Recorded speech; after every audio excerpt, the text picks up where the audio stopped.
இப்போ கிராமர் ஃபேமிலியோட கதையை தான் நம்ம பார்க்க போறோம். ஒரு ஊர்ல கிராமர்னு ஒரு ஃபேமிலி இருந்துச்சு. அந்த ஃபேமிலியோட தலைவரோட பேரு மிஸ்டர் நவுன், தலைவியோட பேரு மிஸ்ஸஸ் வெர்ப். இவங்களுக்கு 3 குழந்தைங்க இருந்தாங்க.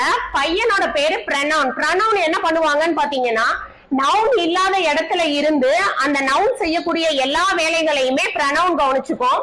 இப்போ இந்த அட்ஜெக்டிவ்ஸ் அட்வர்ப் அப்படிங்கிறது இவங்களோட 2 பொண்ணுங்க, டாட்டர்ஸ். இதுல ஃபர்ஸ்ட் அட்ஜெக்டிவ் வந்து நவுனோட செல்லம், அவங்க அப்பாவோட செல்லம். அதனால அட்ஜெக்டிவ் என்ன பண்ணணும்னா, அவங்க அப்பாவை பத்தின எக்ஸ்ட்ரா இன்ஃபர்மேஷன் ஏதாவது கொடுக்கணும்னா அல்லது அவரை வந்து பிரைஸ் பண்றது எல்லாத்தையுமே இந்த அட்ஜெக்டிவ் பாத்துக்கும். நெக்ஸ்ட் அட்வர்ப் வந்து யாரோட செல்லம்னு பாத்தீங்கன்னா, அவங்க அம்மாவோட செல்லம். அவங்க அம்மா யாரு? மிஸ்ஸஸ் வெர்ப். அவங்க அம்மாவோட செல்லம். அதனால அவங்க அம்மாவை பத்தின எக்ஸ்ட்ரா இன்ஃபர்மேஷன் ஏதாவது தெரிஞ்சுக்கணும்னா நம்ம அட்வர்ப்ட கேட்டு தெரிஞ்சுக்கலாம். சரியா? இப்போ இந்த ஃபேமிலிக்கு 2 சர்வன்ட்ஸ் இருக்காங்க. First one preposition. ப்ரிபோசிஷனோட வேலை என்னன்னு பாத்தீங்கன்னா, இவங்க ஃபேமிலிக்குள்ள இருக்கக்கூடிய ரிலேஷன்ஷிப்ப ப்ரிபோசிஷன் தான் டிசைட் பண்ணும்.